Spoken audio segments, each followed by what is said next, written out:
My people, na good evening o. Yeah, my people, one guy wey im name na David.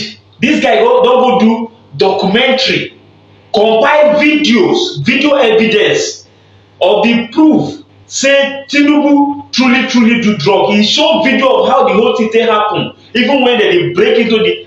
Make I no wan talk much about this one. Make una watch this video, share this video, make e go viral, because now Tinubu don dey make some claims. They don dey find ways to take die this matter. Make una see the person wey dem know, wey APC wan carry put for Nigeria make e become president. Abeg watch this video, make me share am. The video long, but take your time watch am. This one na movie.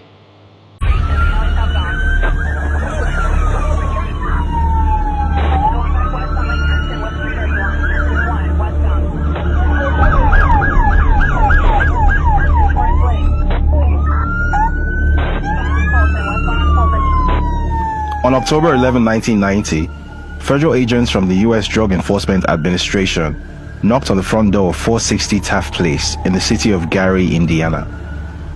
Once a booming steel town with a population approaching 180,000 in 1960, Gary was one of a number of cities and towns across the U.S. suffering from severe population loss, among other adverse effects of overseas competition on their mainstay industries.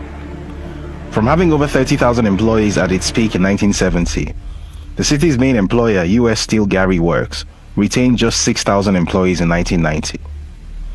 Under these circumstances, this city and its 77% African-American population were witnessing explosive growth in one of the only industries guaranteed to boom under such difficult circumstances. 42-year-old Lee Andrew Edwards was one of the entrepreneurs who had found a place in the heroin trafficking business, and by all accounts, he had done very well for himself. With the proceeds from his illegal business, he had bought 2 residential homes, including 460 Taft Place, an apartment building, a liquor store, and a new car, all paid for with cash. Now, according to court records from the United States Court of Appeals 7th Circuit, the DEA agents arrived at the property to execute a search warrant after a 7-month FBI investigation involving Edwards' brother, Jimmy, had implicated him as the narcotics kingpin of Gary. Edwards did not open the door for the agents, who were forced to break into the house. He then fired 3 gunshots at them, after which he surrendered. DEA agents found weapons including a carbine rifle, thousands of dollars in cash, drug prepping equipment including a triple beam scale, and several grams of cocaine and heroin powder in the house. He was later sentenced to life in prison, but not before something about his business operation came to the fore.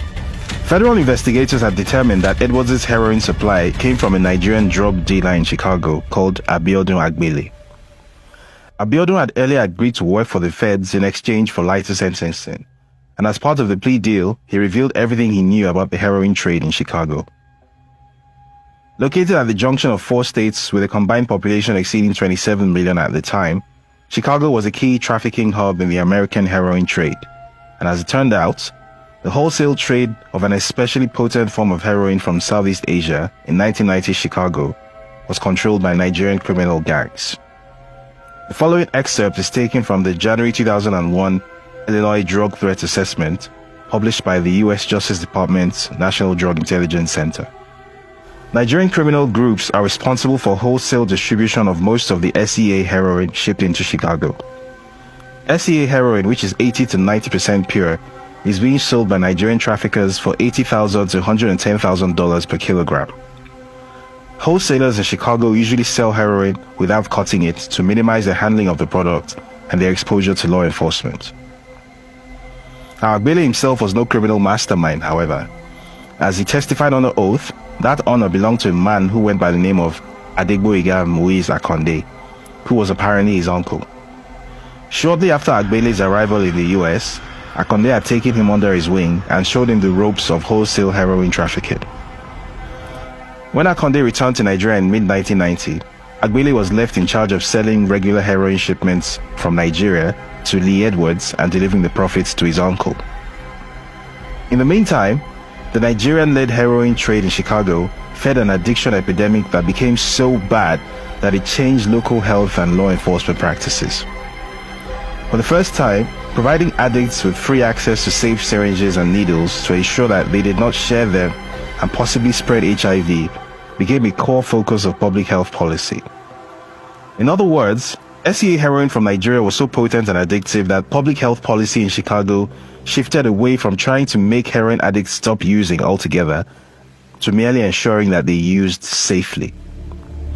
A notable organization that did such outreach work with heroin addicts was the Chicago Recovery Alliance. While researching this story, I reached out to its current executive director, John Werning, to get a sense of how the heroin epidemic changed law enforcement practices from the 1990s to date in Chicago. And his comments were very predictably grim. He said, "Heroin, of course, has consequences, but I think we would probably say that the more major impact is the draconian laws around how heroin was policed. I think that it's pretty well established that there was a very specific targeting of folks who use drugs generally, but also heroin in particular, and it was mostly targeted toward the policing of black and brown communities. That's not specific to Chicago. I think that's across the nation. But just in general, I think there was a lack of compassion by government entities to give people access to the treatment that they need, or non-violent drug possession and mandatory minimum sentencing. I mean, there's a ton of different aspects of this that absolutely eviscerated populations, particularly marginalized populations in Chicago, and that's probably the advocate's view on this. Now, whether or not that can be translated into a comment about the international drug trade, and specifically from, you said, Nigeria, I just don't know. But that's definitely more like domestic politics than international. Now, while all of this is going on, there was an interesting subplot taking place in the background. An accountant living in the Chicago area who worked for Mobil Oil Nigeria with a declared monthly income of $2,400 had just deposited over $1.4 million in the bank. He had no known source of income apart from his day job, but he had become friends with Akonde and Agbede, discovering one key piece of information in the process: drug dealers need accountants too. Soon, he will find himself holding and wiring money on behalf of a Nigerian heroin gang in Chicago. Fast forward a little bit to January 1992, and he will find himself the subject of a US federal investigation. Fast forward a bit further in the same year, and he would successfully run for office in Nigeria as a senator for Lagos West. Then another politician, also said to have ties to international drug trafficking, would successfully run for president in Nigeria on a controversial all-Muslim ticket in 1993. The election will be annulled, the politician will be jailed, and ultimately another Nigerian military coup will take place in 1994.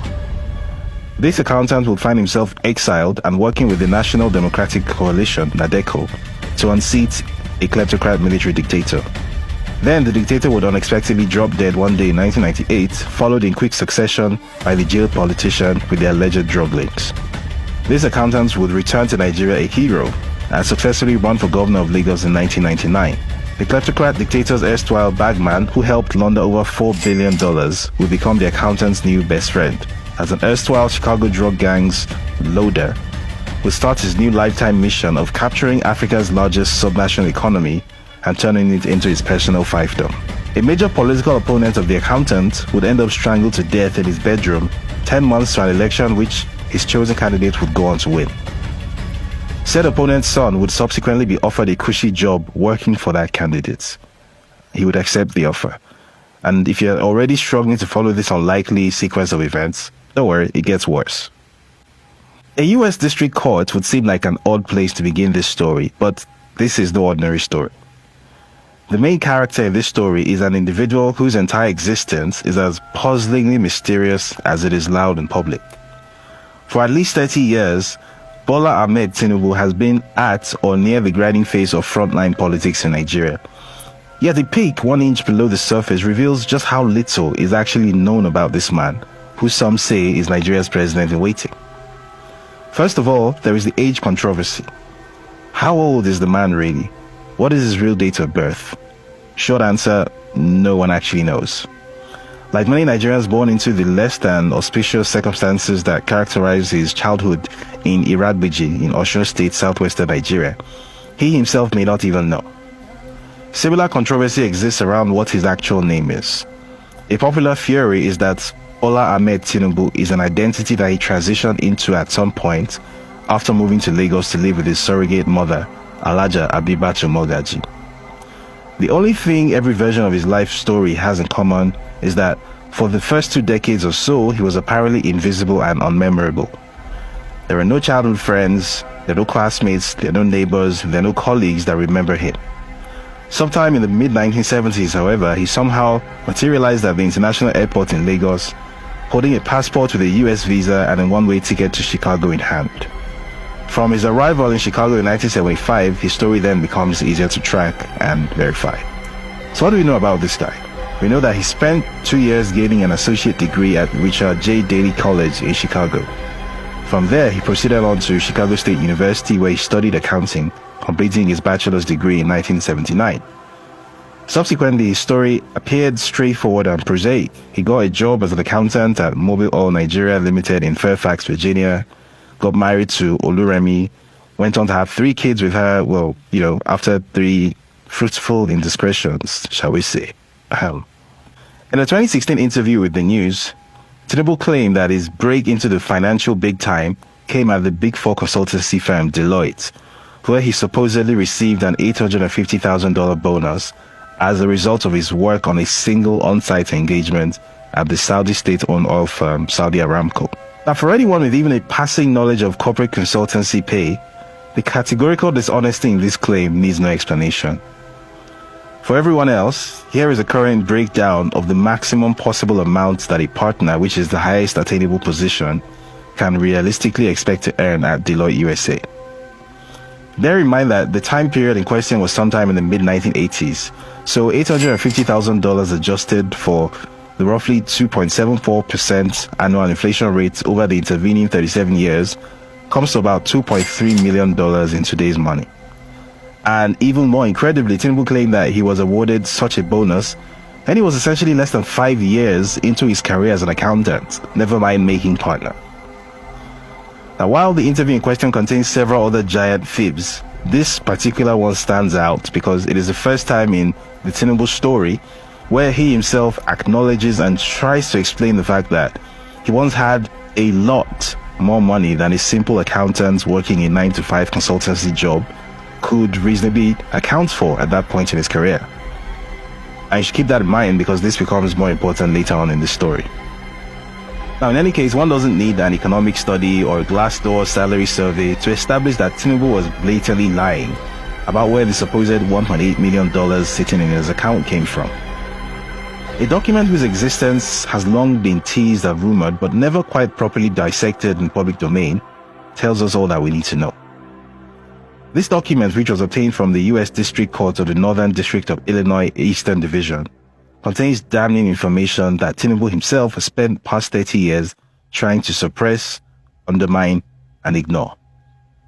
This document contains comprehensive case files of a federal case from July 1993, containing clear and incontrovertible evidence that Bola Ahmed Tinubu was once, in fact, a bagman, handling and laundering proceeds of heroin trafficking for a Nigerian drug ring in Chicago.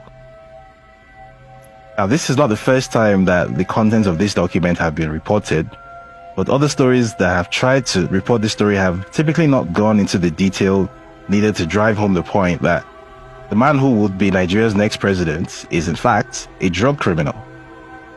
Tinubu's vast army of media shills and spokespeople have spun an endless web of narratives explaining why what is written in black and white is all some kind of mistake or mischaracterization or fake news.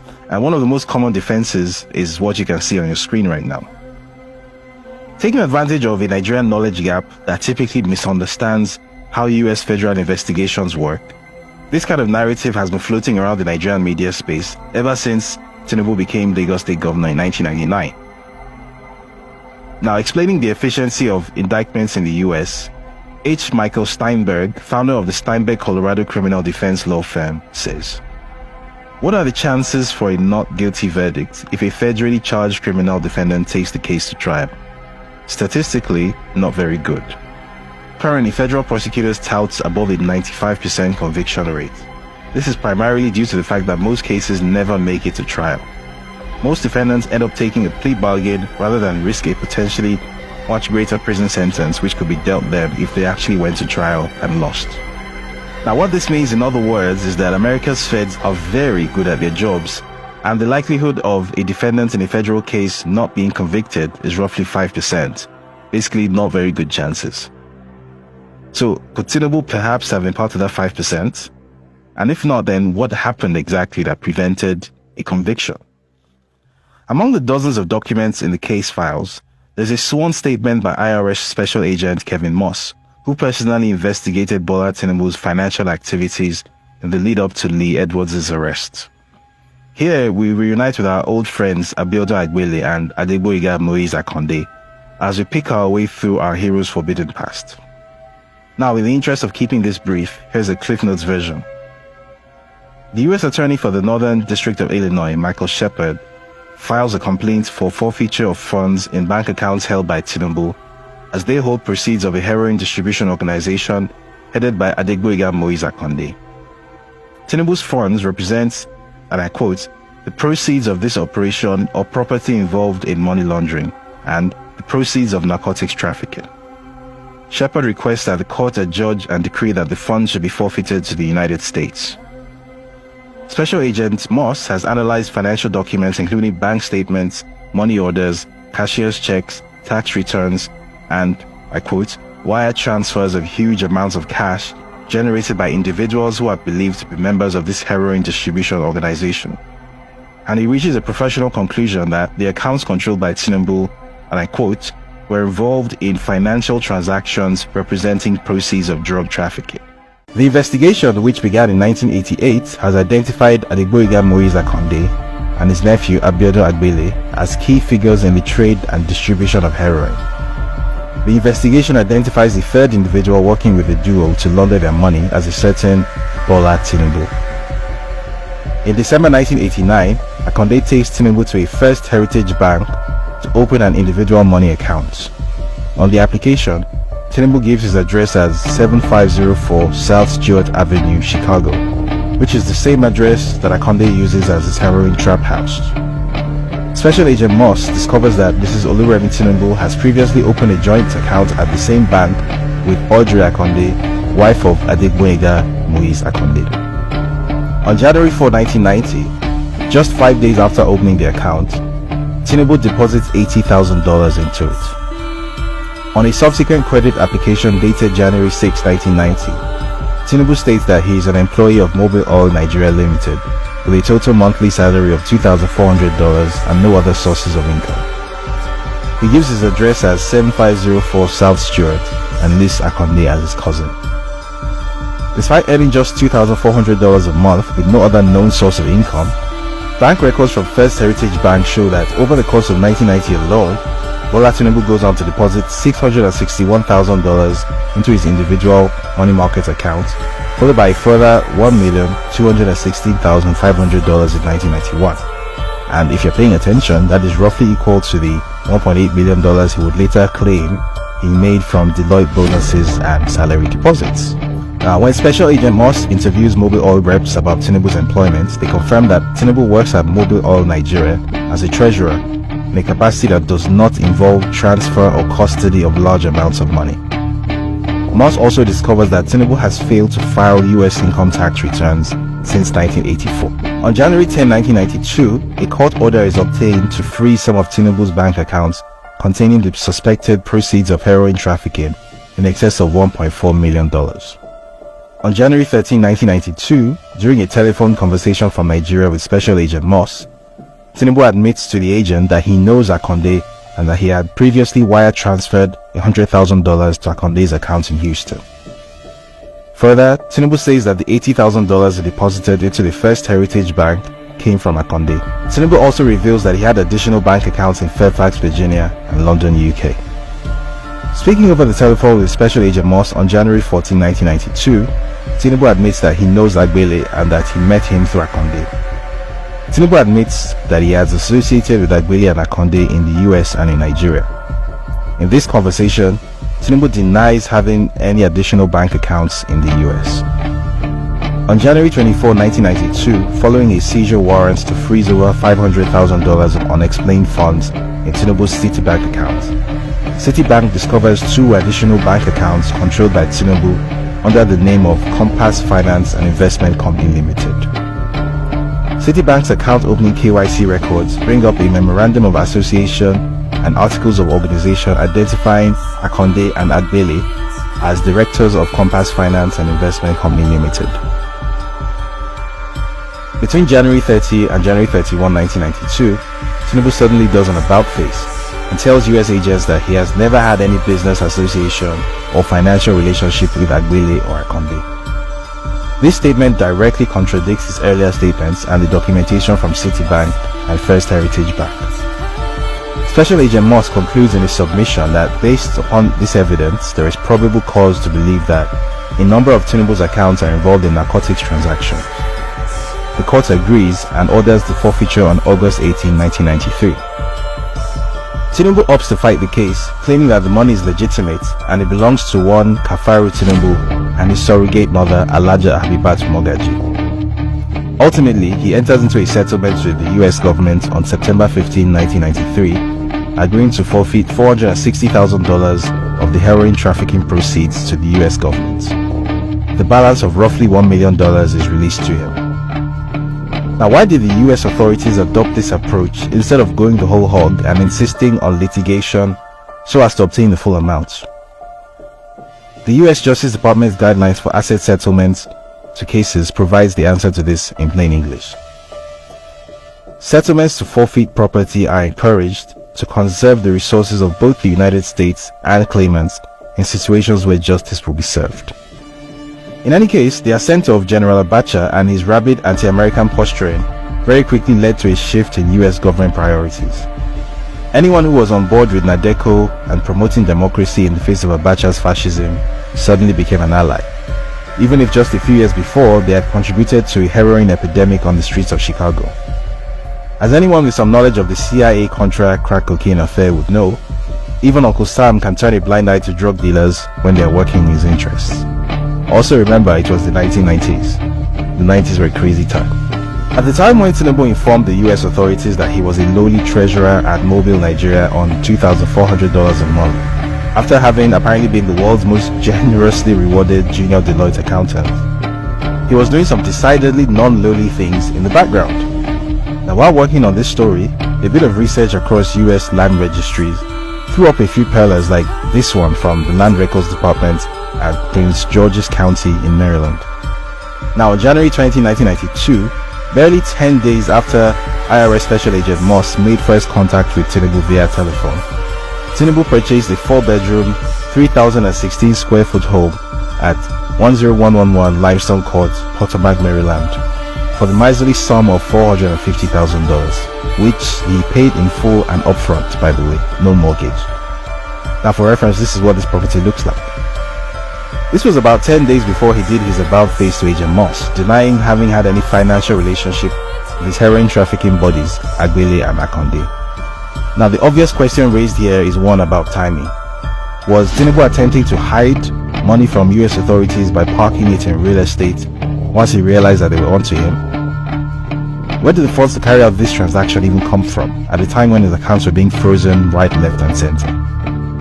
Now, more real estate record searches raise even more questions about several other parts of the known Tinubu story, including his self-characterization as a bedraggled hero of the democratic struggle and the Nadeco movement under General Sani Abacha. Now, in the interview mentioned earlier, he claimed that following Abacha's coup and his eventual exit from Nigeria, that he was forced to live almost like a pauper after the Nigerian government stripped him of all that he had. Describing his weary but triumphant return home from exile, he said, "I came home with 3 pairs of trousers and 3 jackets. Meanwhile, I had no Victoria Island home to return to. It had been taken over by Abacha. They dispossessed me of the house as well as my office on Saka Tinubu Street, my vehicles and everything else I owned. They claimed they found bombs in it and dispossessed me of it. I was totally cleaned out.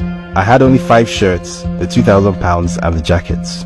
And yet, the Prince George's County Land Records Department will beg to differ, because here was our tragic, impoverished hero of the Nadeco struggle, casually dropping the minor sum of $147,000 in 1995 for a 3-bedroom, 1,668 square foot home at 12625 Hillmead Station Drive, Prince George's County, Maryland.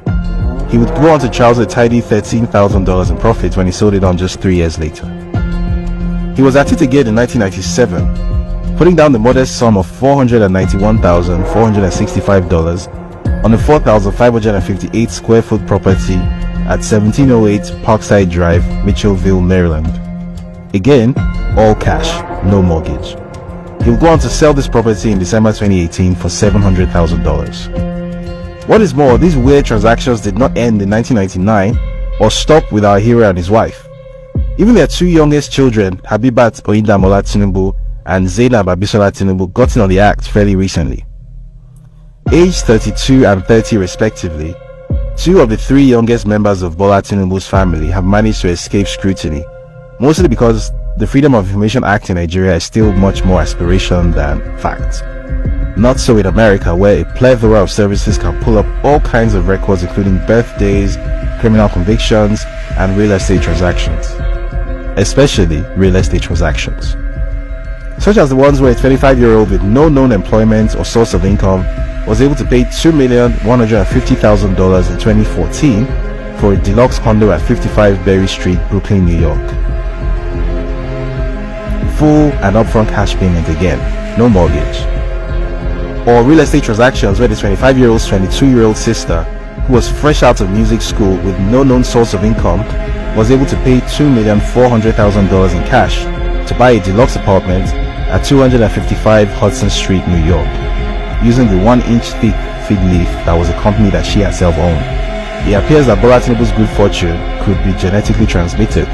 I mean, what are the odds that the only junior accountant in the world to earn an $850,000 bonus on a single engagement will turn out to have children who can buy luxury real estate in New York for millions of dollars while being unemployed with no known source of income? Not great chances, but here we are.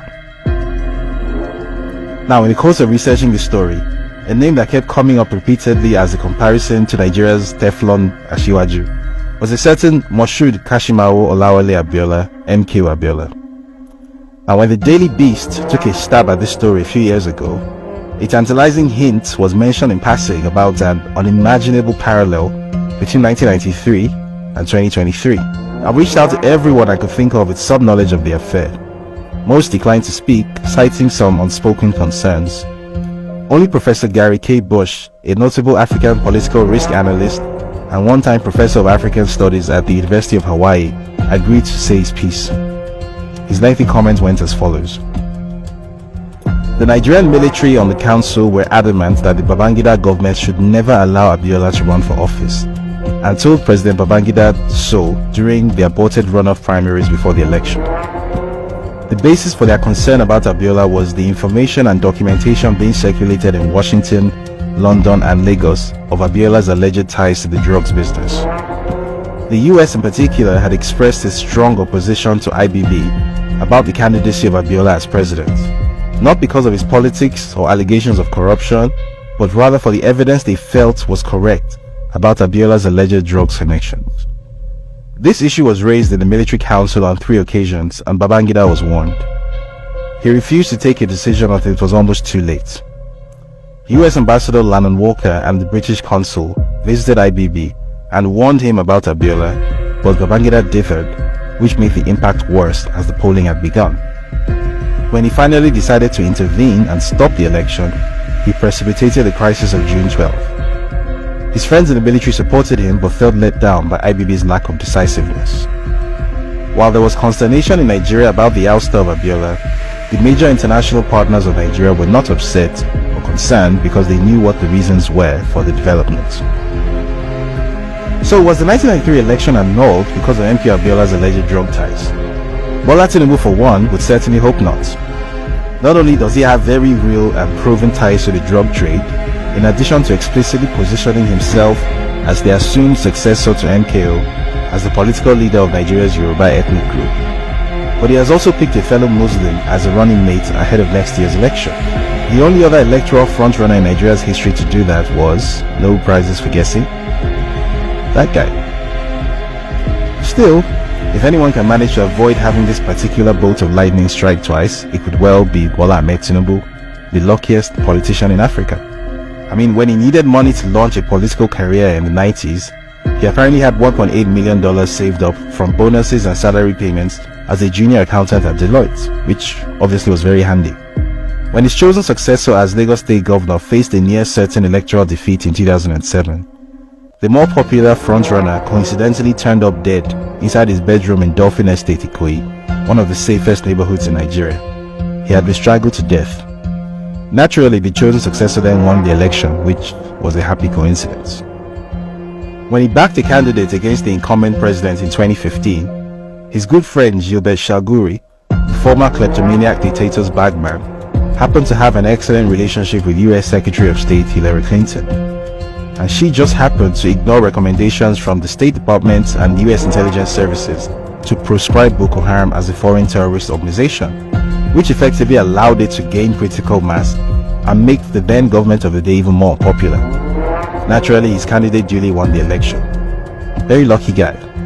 When a former business partner, Dapo Akpara, took him to court over financial impropriety and money laundering at Alpha Beta Consultants, which is basically his little straw into the Lagos State government's treasury, the court became the first court in the history of Lagos State to burn to ashes and have all its files destroyed.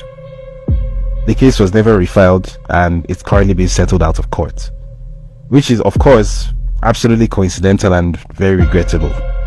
The 1990s were a crazy time, and the 2020s are even crazier.